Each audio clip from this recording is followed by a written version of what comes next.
on So, Facebook. Yeah. so welcome to Ask the Coach. I'm Lorraine from You'll Know When You Get There, and I'm joined today with Damian Culhane. Am I pronouncing that right? Yes, thank you, Lorraine. Yep. Perfect. So do you want to tell us a little bit about kind of who you are, kind of a little bit about your background, and what is it that you're here to kind of talk about today, so that these guys get a bit of an insight and can then start asking you some questions relevant to what you do? Sure. Thanks, Lorraine. And firstly, thank you very much for the opportunity to share this session with you today. I'm delighted to be here, and it's such a pleasure to see so many people who are interested in the topic who are tuning into our webinar this afternoon or today, whichever way you like, this evening, this morning, whatever time it is in your zone. So welcome. So my background really was when I left school at 16. I had hardly any qualifications, so I had very poor grades, and I was reliant upon my natural skills and abilities in terms of being able to communicate and quite good with interpersonal skills. And it was natural for me to work in an environment where I could use those. So when I first left school, I was working in retail, where I was in roles which were customer facing, and I was very good at interacting with customers and understand background, if you like. The time when my career really started to take off was probably when I was working for a company called Walker's Crisps. Some of you will be familiar with that brand, I'm sure. And whilst I was there, they were bought out by PepsiCo. So from that perspective, I had a lot of very good training in how to manage and plan and prepare, etc., and how to get more out of relationships and how to communicate more effectively. And so I started to learn more around listening and questioning. So those skills were being nurtured all that time. And later on, when I was working in a sort of more managerial role, then I was introduced into counselling for improved performance, where we would counsel employees in terms of if they were struggling with something at home or struggling with something at work. We would use counselling skills, which of course are listening and questioning. So they were the skills which I was used to using, but I was applying them in a slightly different way.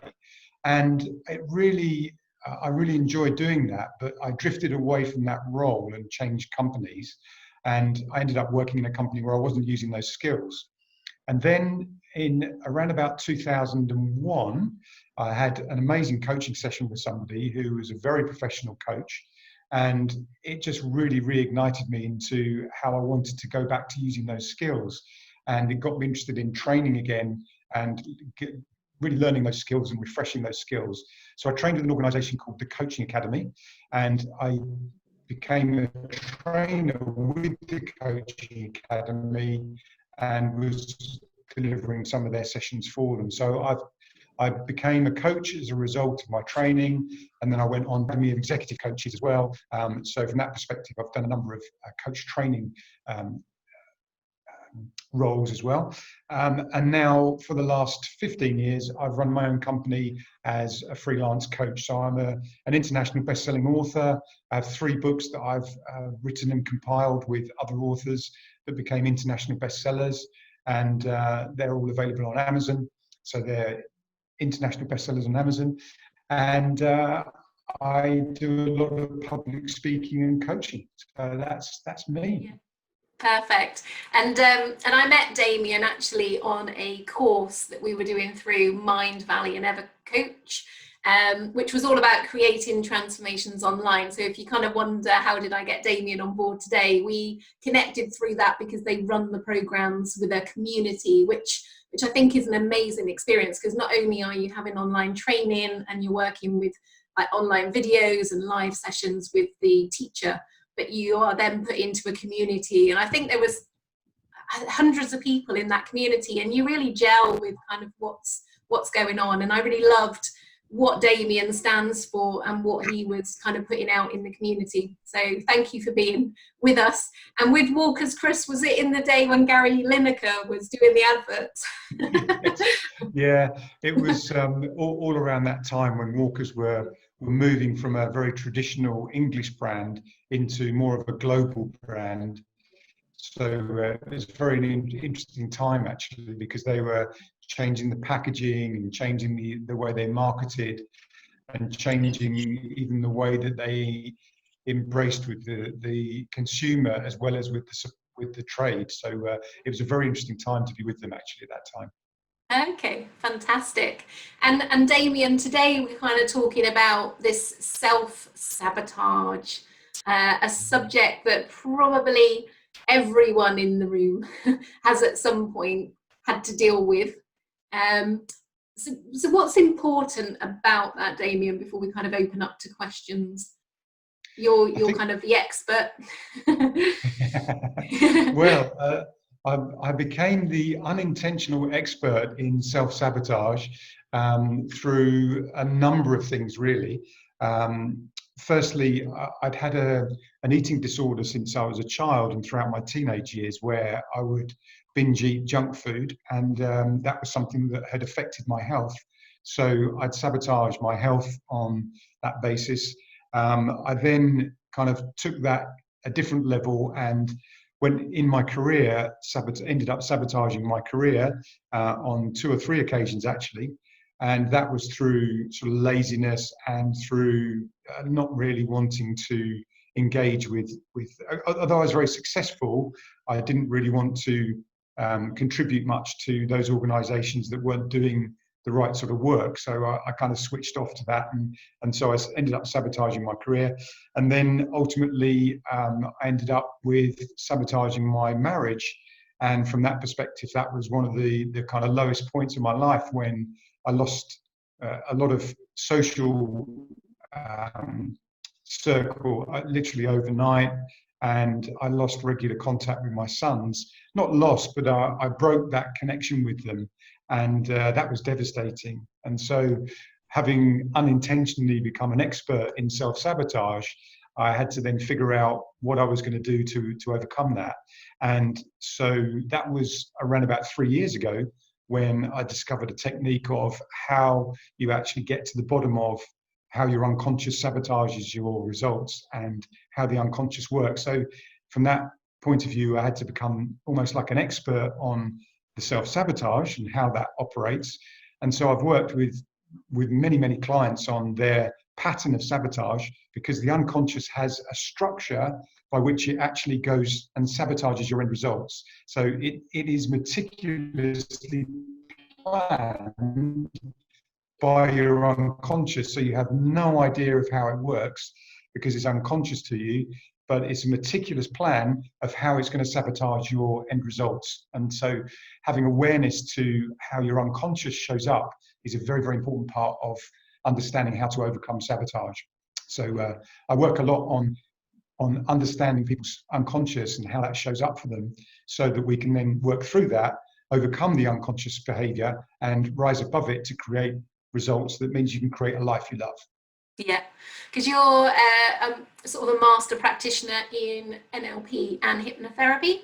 Yes, that's right. Yeah. So in my journey in coaching, when I first started training in 2003, it became obvious. It was kind of like a natural progression.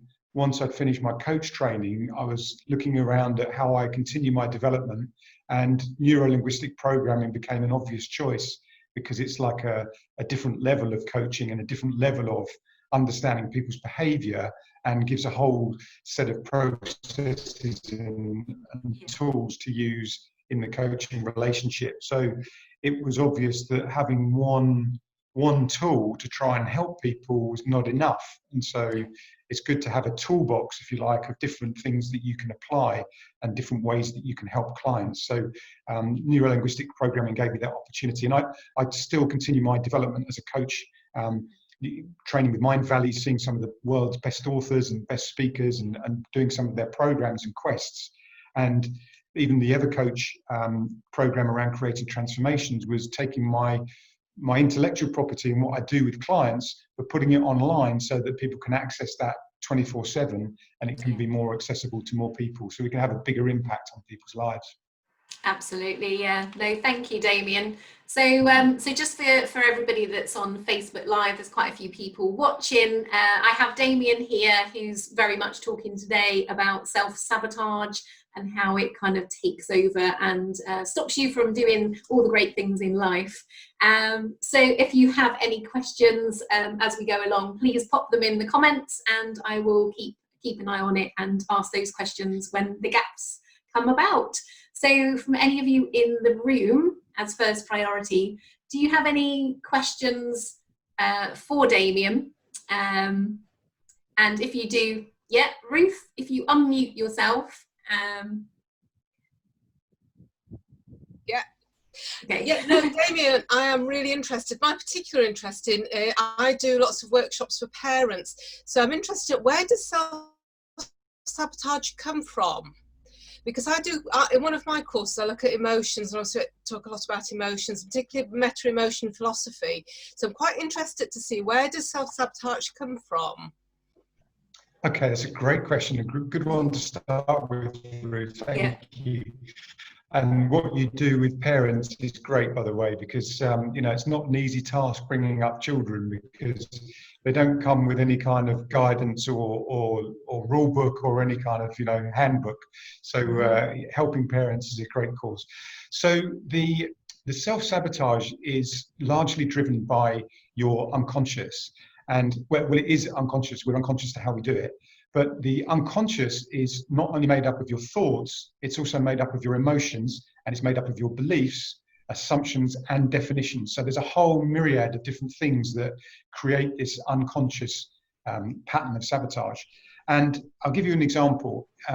Virtually everybody that's watching today and everyone who's participating in this will at some point have had an emotion of feeling like they're not good enough, or they don't belong, or that they're not worthy.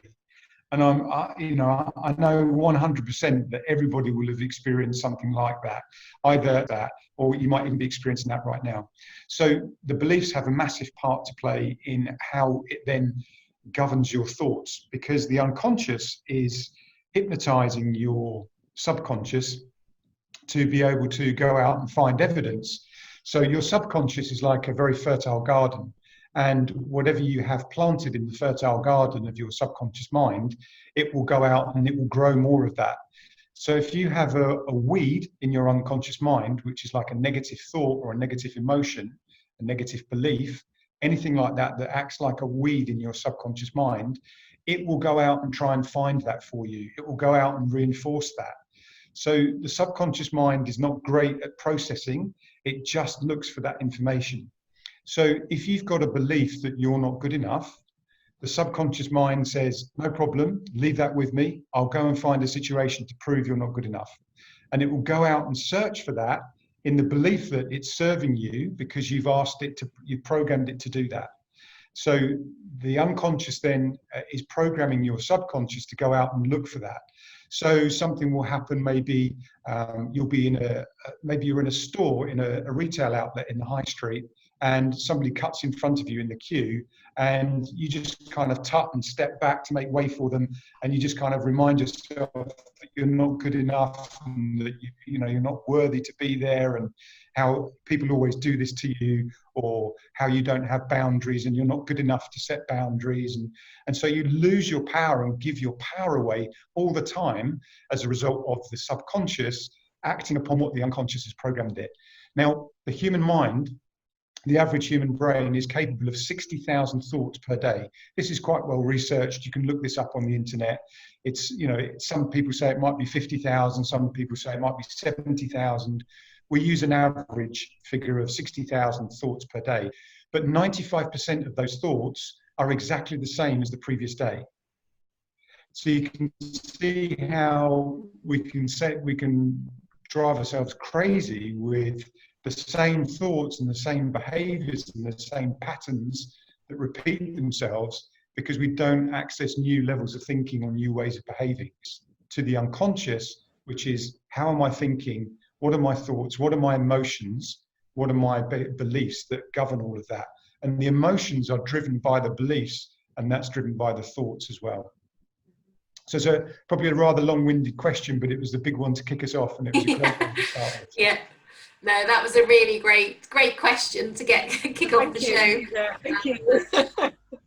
I think That Madeline has helped. her hand up. Yeah, I'll come back. There was Stephanie popped a question in just in that time. Would you say that imposter syndrome is a form of self-sabotage as well? Well, it's a good point, because the imposter syndrome is basically about you not believing that you are good enough to be able to be the person who you should be. So every one of us, and this is a great coaching philosophy, every one of us already has the answers within us.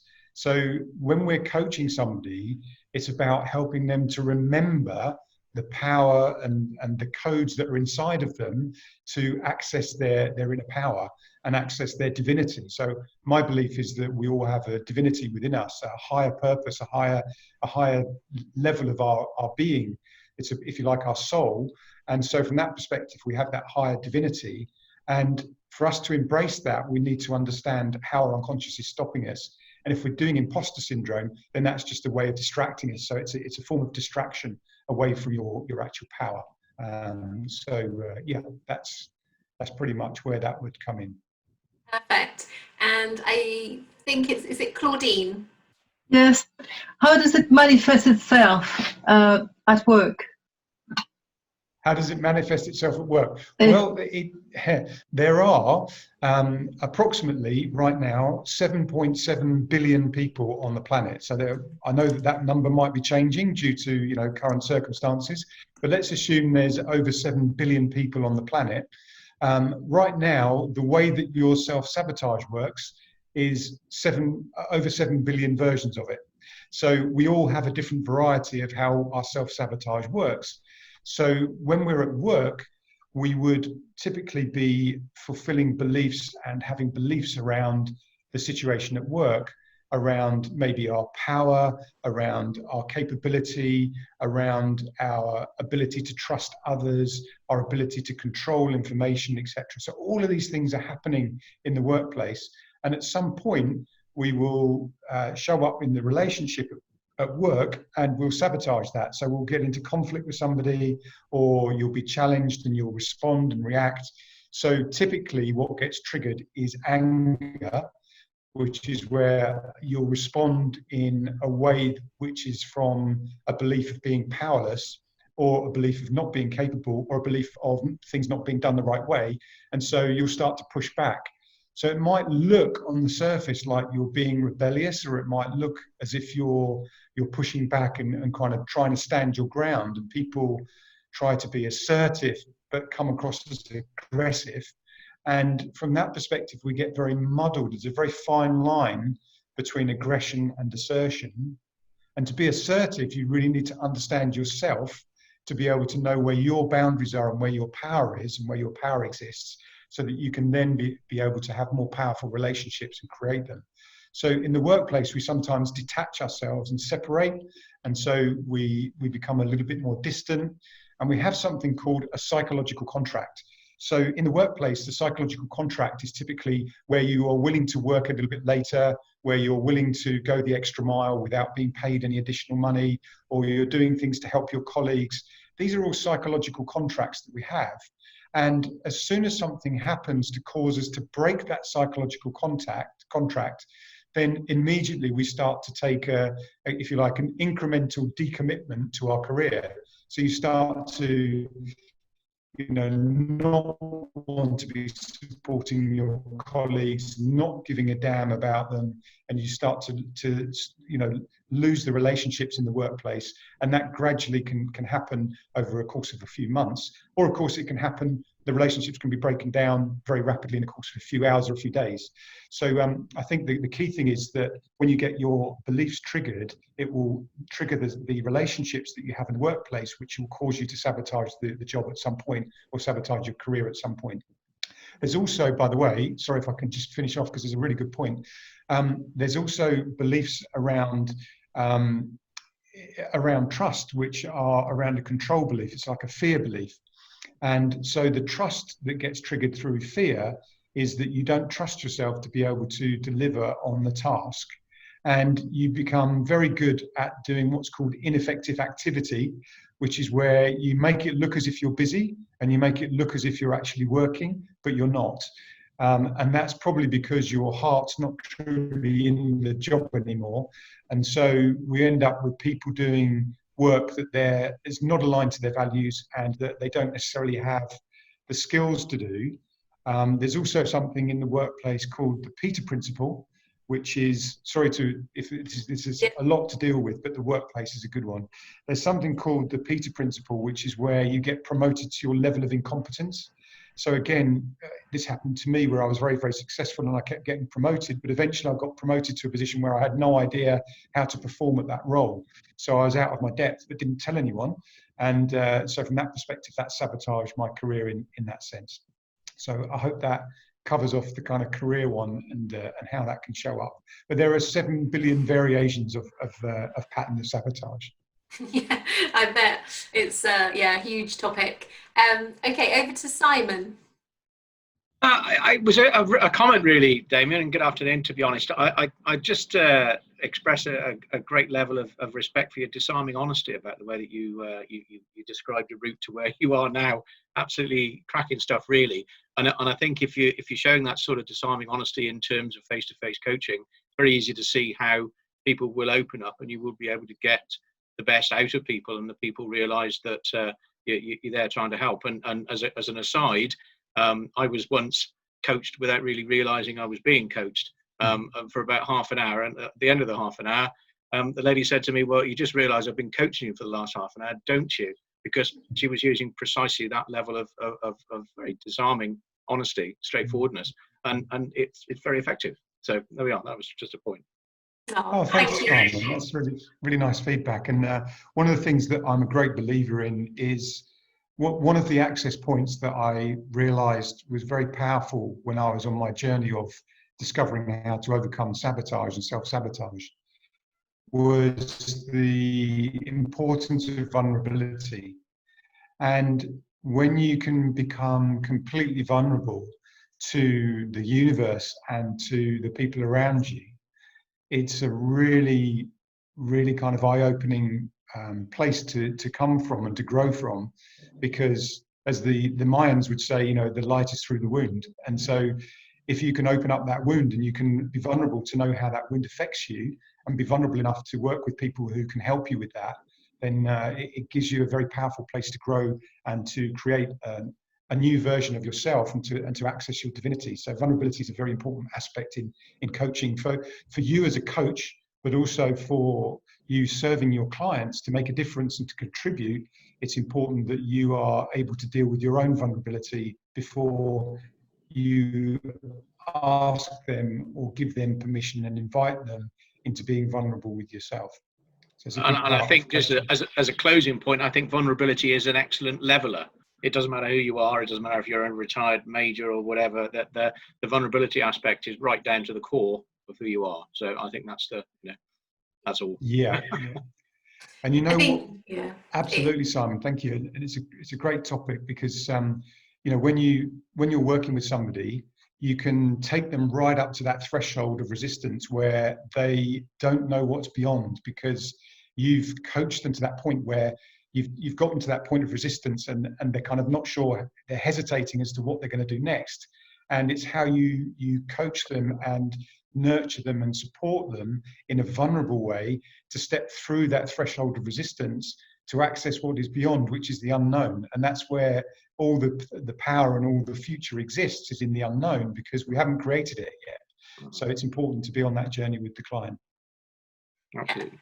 I totally agree with that. And I know myself, I became a better coach when I allowed my vulnerabilities to show to the world. Because, again, going back to sometimes how we're conditioned through society, education, etc. It's like, don't show your emotion, don't show that you're in pain. And actually, people relate to you. There's more connection when they realize you are human. The human connection. Okay, any other questions from the room? And for you guys out on Facebook too, if there's any questions that you may have for Damian. Okay, Claudine. Is it possible to self-sabotage when the person looks affirmative, very confident, attractive, and not have a follow-up of success? Oh, totally. So how comes? So we wake up in our pattern of sabotage. So you have to assume that your default is that you are going to sabotage something that day. So it might be that it's a relationship, or it might be a commitment to yourself, etc. Everybody pretty much is in their pattern of sabotage at all times. So when you look at what's going on in the world right now, you have some of the most successful leaders in the world in big countries who give the impression that they're in charge and in control, and they're sabotaging just about everything that's available to them. They're sabotaging choices, they're sabotaging decisions, they're sabotaging relationships, they're sabotaging confidence. So the fact that you might be looking on the outside like you have complete control, or that you have everything that you want in life, the sabotage is still bubbling away underneath. And you've only got to look around at some of the celebrities that regularly sabotage themselves. Look at some of the famous actors and comedians that have ended up taking their own lives, for example, as a result of their unhappiness and their sabotage that they've not been able to cope with.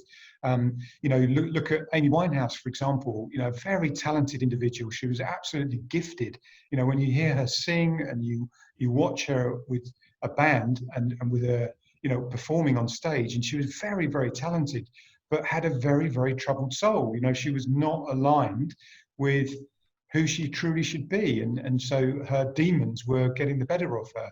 And when you get really deep into this work, and you start to study someone like Carl Jung, he talks about the identity that we have, the mask that we put out. And when I was at the lowest point in my recovery of overcoming the sabotage that I created, then it was a point where I was breaking down, I was crying, and it was when the mask got washed away. So I'd been hidden behind the mask and this false front, this positive front, being positive for everyone else on the outside. And inside I was crumbling, and inside I was suffering. So it's about that honesty and serving yourself. So often people who are overconfident or are in those roles where they're expressing that confidence on the outside, it's often a mask and they're hiding something. So there's absolutely every possibility that they will be sabotaging underneath, despite what it might look like on the surface. Yeah, and I can totally resonate with that. I had a mask on for a number of years, and everyone thought my world was all lovely, and underneath, it's a little bit like the swan, isn't it? You see this beautiful thing, and then underneath the water, the whole different world and perspective is going on. So yeah. Okay, any other questions from the room? We have a few people on Facebook still watching in, so any questions from you guys? Lynn? Lynn, yeah. Hi Damian, thanks for taking my question. I've done some work with transaction analysis. It's sort of looking at patterns in your ego states, whether it's influenced by parents or adults, that sort of thing. So the messages you take on. So I think some of the self-sabotage probably comes from some of that. What I've really enjoyed about TA is, I guess, exploring it from a conscious level, which has been quite different because I've done NLP stuff as well. I'm just interested, how do you uncover it? It's taken me a long time to uncover it for myself. So yeah. I'm just interested in how you go about doing that with a client. Great question. Thanks, Lynn. So primarily the way that it works is we have to start with some honesty and some integrity right up front around the fact that somebody has sabotaging behavior. So they've got to have awareness to it and recognize that they've done something in the past that sabotaged their result. So that's the kind of starting point. there's no point in me trying to work with somebody who doesn't acknowledge that or doesn't admit that or recognize it. So we start from a very kind of honest base of, yeah, there's been sabotage and there's been some form of destruction or end result that's not been achieved. Then we go into a little bit more detail, and I'll start with asking them a lot more about those incidents where they've sabotaged an end result. And I'll be looking like a little bit like a detective. I'll be looking for a pattern that occurs. And there's always a pattern. But you have to get a number of different situations and different contexts as to how they've relationship issue where they've gone for an end result that they failed to get in a relationship. So typically someone who's maybe been engaged or married or had a significant life partner and they're no longer with that person. And so there was a relationship that broke down as a result of some form of sabotage. Typically there's a career one around, you know, they were going really well in their career and something happened. And typically there can be something around health, or there can be just little simple ones where they went for an end result but failed to get it. And when we explore that in depth and we look at those different contexts, then the pattern gets flushed out. And I'll identify that through understanding how the unconscious is working. Because you've got to realize that the unconscious does this in a very kind of well, it's because it's in an unconscious way. We don't have awareness to it. It's trying to distract you all the time from the pattern. So, for example, if you have ever felt stress or ever felt tension, it's likely that something has woken you up to the fact that it's not right. Something's not going the way you want it to. But often that can actually be part of what the unconscious wants for you. So the unconscious basically doesn't want you connecting with your soul. That's the truth.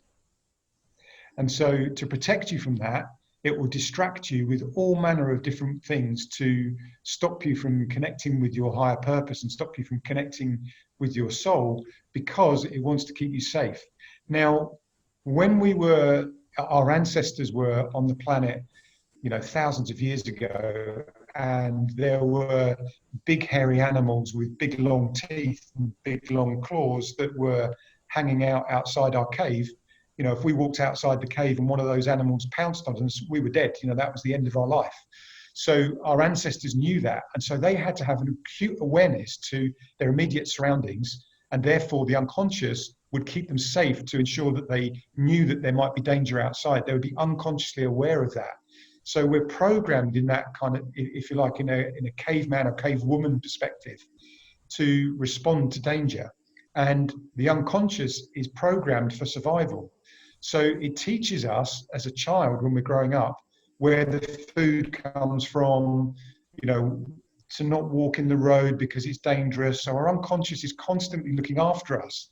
But then when we're adults and we're not affected by big hairy animals that are going to pounce on us and you know, kill us every day, we might if we were living out in the, but because our unconscious is geared to survival and to identify threats, it sees you going for what you love as a threat. And so the unconscious then triggers and says, okay, well, this is going to be a risk to me. I need to stop you from doing it. And so your beliefs will get triggered and your emotions will come up. And the emotions that get triggered are typically a sadness emotion or a trust emotion, some kind of fear or some kind of anger. And so those will get triggered at some point. And so it's spotting when that's happened and where that happens in the pattern of sabotage. And typically there are between 18 and 25 steps in someone's pattern. So the minimum generally is about 18 steps and the maximum is around about 25. So there are a few exceptions either way, but within that, there are certain things that the unconscious does that you will have no idea that you do it.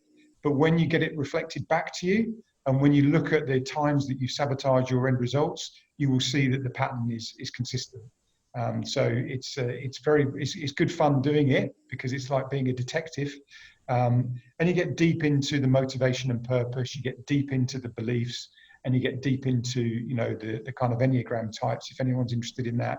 But transactional analysis then comes from how you communicate effectively and how you take ownership as an adult of your communication to understand other people. I guess where transactional analysis would come in as to how you then use the information from your pattern to create relationships and create end results and create a life that you love.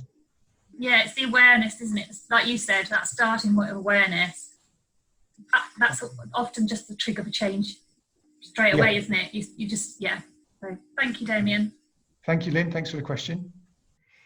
Any other questions from anyone in the room? Okay, and anyone on Facebook that's currently watching, please do pop your questions if you have anything for Damian. Okay, we've got Claudine and Simon. Let's go with Claudine, and then we're over to you, Simon. Oh, okay. Talking about the caveman's instinct, how can we still carry this sort of instinct when we do know we are not in a cave and we no longer have to behave this way? How can it be transferred from so far away? Yeah, that's a great question. So when we get right into the neurology behind coaching, which is a great topic, by the way, the neuroscience behind coaching is very, very powerful. But our brains are programmed through our genetic makeup. So our genes have given us our brains as they are.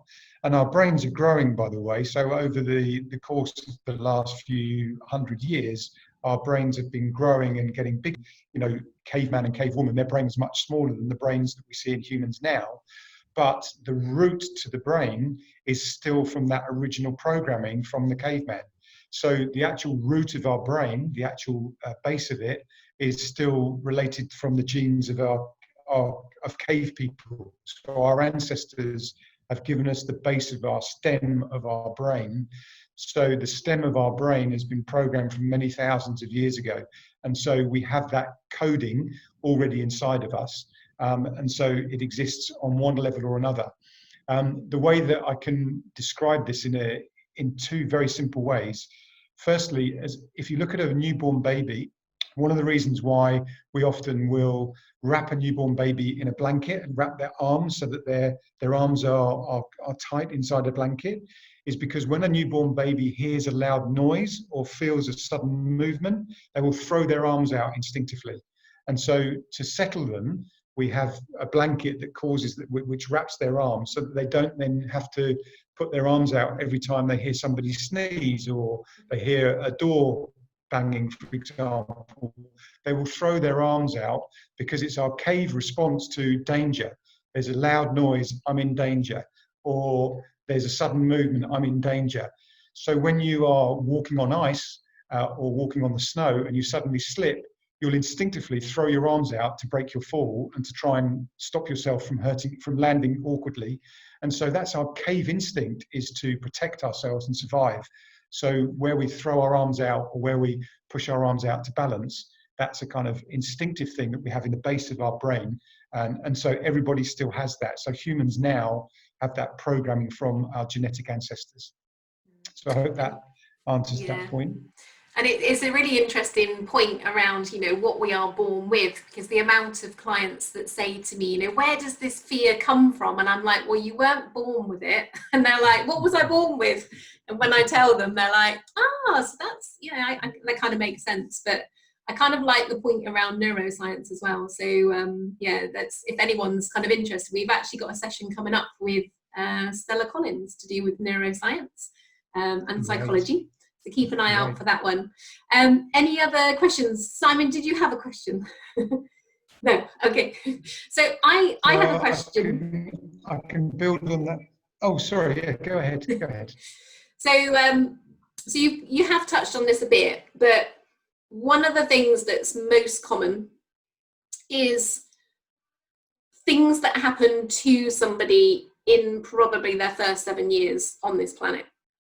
So either the way they were brought up from a parent perspective or through school, and it's made them the way they are. And then that external influence has added So if they've been brought up in a particularly controlling way, that has kind of added another layer on this self-sabotage.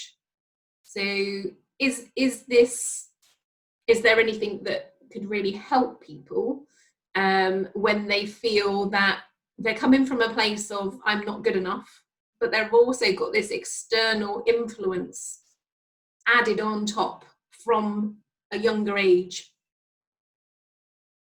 Yeah, so we're going to go into a Pandora's box here. We're going to go right down a rabbit hole for hours talking about this one. So the journey from the age of 0 to 7 is a really interesting one, because it's when our brain is still very plastic. So although we have this base which is very strong, that is automatic, our genetic coding, we also have an area of our brain that we're programming, and which is very plastic of how we program it. And from the age of 0 to 7, we're very susceptible to that. And from the age of 7 onwards, the brain stops developing, and we're pretty much, we have our kind of programming, if you like, we've programmed it.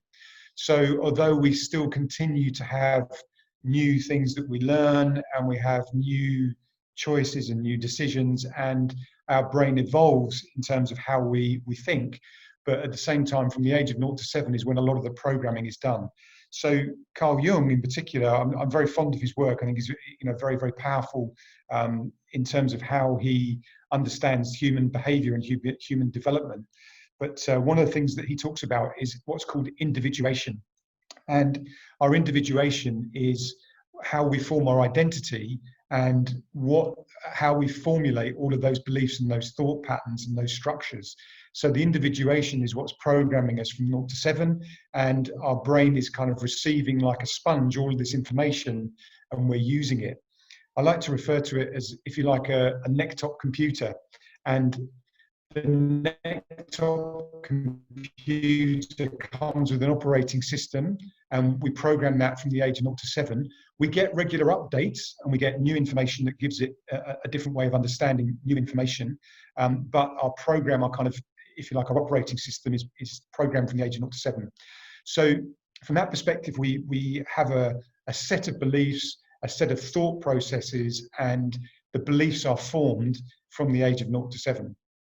And those beliefs are from our upbringing, from our ancestors, from the people around us, from our education, and from society. We get all of those values and beliefs are being picked up. So we start to formulate that, and that becomes our model of the world. And so our perception of how we see things and how the world shows up has been formulated. So let's say, for example, someone has grown up in an environment that is very violent, and they're used to seeing violence and seeing people being hurt around them, then they can make a choice at that point in their life whether they fear that, and therefore they avoid violence at all costs. They just, they find it abhorrent and will avoid violence at all costs, or they see it as normalized behavior, and therefore violence just becomes part of their structure and part of how their upbringing has come about. So they're used to then seeing people being treated violently and treating other people violently. So there's a real kind of mix of how we use that information, and we decide that from the age of 0 to 7 pretty much as to how we're going to use that programming to have our perception of the world. So our map of the world and our perception is made from the age of 0 to 7. And then what happens is the unconscious then basically is programming the subconscious to go out and look for that evidence. Yeah. So if you've got evidence which is around trust, for example, where you may have a trust belief, you'll start out with the belief that you can trust everyone until they prove otherwise. So that was the way I was brought up. You can trust people unless they prove otherwise. And then if they do something that means they've broken your trust, then you can decide how you want to deal with that. A very good friend of mine, when I was growing up, when I was much younger, he was brought up to not trust anybody. So he would not trust anyone, but he would wait for them to prove that you can trust them. So he found it very difficult to have relationships because he couldn't trust people. And so from that perspective, you can see how it can impact and affect you, where unconscious is then looking for that evidence and looking for how it can prove that. Yeah, perfect. Okay, thank you for that, Damian. Anyone else got any questions to bring to Damian? I suppose that another question that I can kind of think of, is there, it's a difficult question, is there a more male-female view on self-sabotage, or is it just, you know, is it just that what the world perceives that men don't come forward? I think this is a really interesting topic, because for me, when I was growing up, you know, it was always, you know, men don't cry, toughen up, you know, you've got to show that you're strong. And so for me, a male culture around that kind of bravado of being tough and strong on the outside is a false mask, and you deny yourself the power of accessing your true emotions, and so you deny your own emotions. And when that happens, I think it causes men to ignore and to neglect themselves when it comes to their mental health. And this is why I think mental health and mental awareness and mental well-being in men has become such a massive topic in the last few years, because more and more people are realizing that the importance of acknowledging that, and acknowledging that it's okay to not be okay, and to not be afraid of that. And men typically are not taught to express emotions. And this is partly, it's not just our upbringing, by the way, it's actually programmed. So when children are growing up, boys typically, and I am going to go typical, okay, I'm not going to go with, you know, a big spectrum of, you know, there's this and there's this, there's a polarity everywhere, but typically boys will be outside and they'll be picking up worms in the garden and bringing them indoors to show mummy because they found a worm. You know, isn't that great? And isn't this fun? I found a worm. Now, of course, girls will love doing that too, and when they're growing up, they love to adventure and explore. But girls typically spend a lot more time being with their mother and being around the mother figure when they're growing up. And they're asking the intelligent questions, and they're learning emotional intelligence much earlier because they're around a female figure asking them questions around, why are you feeling sad, mummy? Why is that person angry? Why has this happened? Why do I feel like this? So they ask those intelligent questions at an earlier age, whereas boys take longer to actually come to terms with that and often never even ask those questions. So by the time they become a fully fledged teenager, an adult, they don't know their own emotions. They don't know how to deal with their emotions. They don't know how to express their emotions. And it's seen as a sign of weakness when you show your vulnerability to perhaps say to others that you're not okay. And for me, on the Enneagram, one of my beliefs, one of my strong beliefs that I have a pattern in, is around trust. And for me, I trust people, and I trust them, you know, very, very openly. But also I have a real fear when I get very vulnerable, and when I get put under pressure when I'm being dysfunctional, is I don't trust other people to the point where I won't tell them things.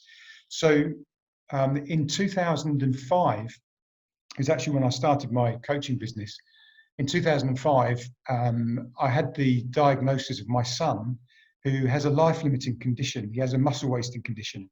And that diagnosis was in 2005, and it was devastating. It was absolutely horrendous to be, you know, have an ambush of your own child having a muscle wasting condition that you can't take away from them, and that is going to shorten their life or disrupt their life to the point where it's life limiting.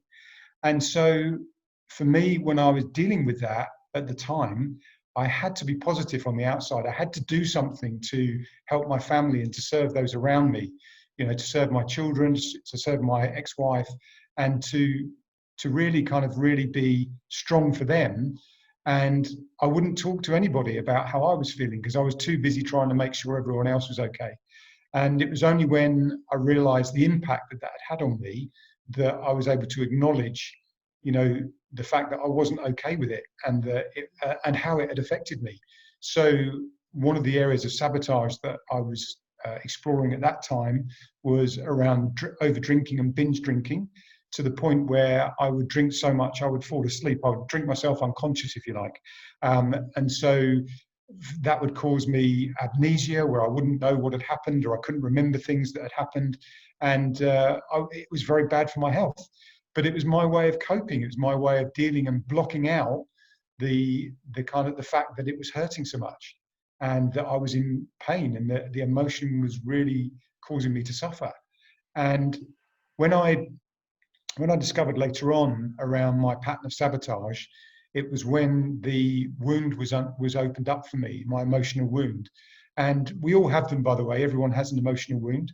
And for me, when that opened up, it made me realize how I had created, and I mean created, sabotage in my life, where even in relationships with my own children, you know, what an amazing thing to create another human being, to create a life and to have a new life brought onto this planet.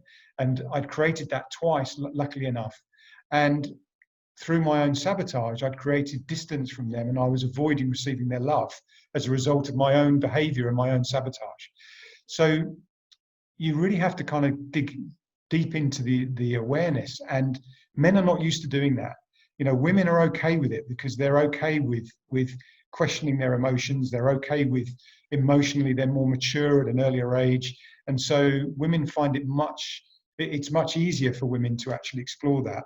But at the same time, I think the culture it can be, particularly in the workplace, the culture can be absolutely toxic. And you look at, you know, the bravado of leadership, and you look at politics, for example, and look at how they put on this, you know, boo ha ha type of bravado of, you know, I'm the best and look at you, you're not good enough. You know, it's absolute, I'm sorry to use the expression, but it's absolute bullshit. It doesn't create anything. It doesn't move us forward. It doesn't actually allow us to explore what the best opportunities are for our society, for our nation, for humans. So when I really understood the fact that humanity is a better place when you show up and be the best version of yourself, then you have to learn how to be the best version of yourself. And as coaches, by the way, it's our responsibility to help others to be the best version of themselves. And the world is a worse place if we show up and we've got our emotional pain, we've got our wound, you know, we've got sabotage kicking off. It means that we can't create lives we love, and therefore we don't connect with our true happiness. And the world is vibrating, the universe is vibrating on a lower frequency as a result of us not showing up to be the best version of ourselves. So it's critical that we get that right. Yeah, thank you, Damian. Thank you for sharing that, because that's you know, quite close to the heart. And I think, you know, when a lot of people suppress, it's that suppression. You know, if I drink, it numbs it. If I take pills, it numbs it. If I eat more chocolate, it numbs it.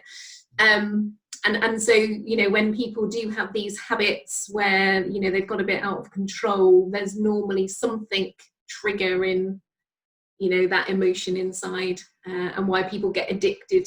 I'm conscious of time. We've got about 2 minutes. Claudine, you have a question? How do we destroy self-sabotage? How do we destroy self-sabotage? So the first step really is to have awareness to how your unconscious is responding. So have awareness to your unconscious and how it shows up. So, for example, the unconscious is your thoughts, your emotions, and your beliefs. Understand your thinking cycle. There's a number of explainer videos which I've got, which I'm just working on, which I'll post links to, which are explaining the thinking cycle. But our thinking cycle is our thoughts, our emotions, and our behavior that then gives us our actions. So you have to understand that thought process of what are the thoughts that are coming to me, what are the emotions that are being triggered, what is the behavior that I'm demonstrating, and what are the end results that I'm getting. When you have awareness to those things, you can start to explore yourself in a lot more depth.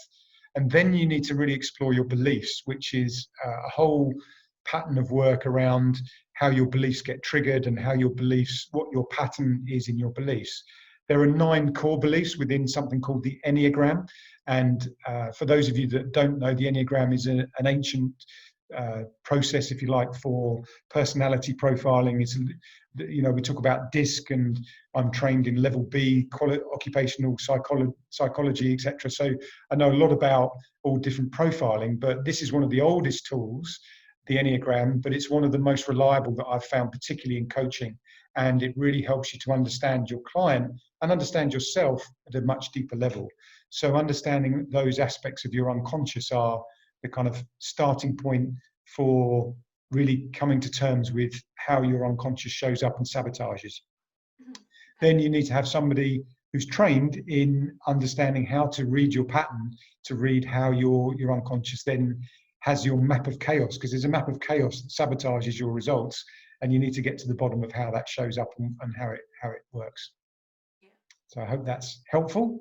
Yeah, and I think a lot of the time as well, it is that these thoughts, if you think of you, these thoughts are just circulating around, and they're not coming out, and you're not making sense of it. And by having a coach, it's facilitated out, and then you're able to make more sense of it.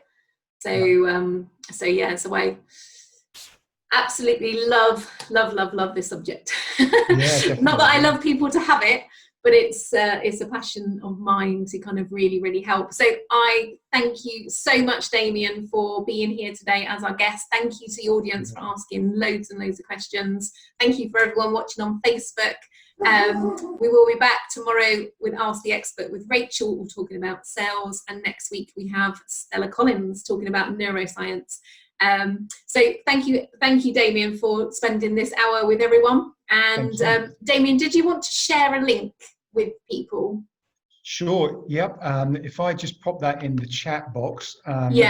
What's the link is basically a program which I've been working on with my VIP clients around how to understand your purpose, because so many people now want to change. There's a massive change happening within the universe. We've got an awakening of consciousness happening right now. There's lots of different things that are happening to make us more aware.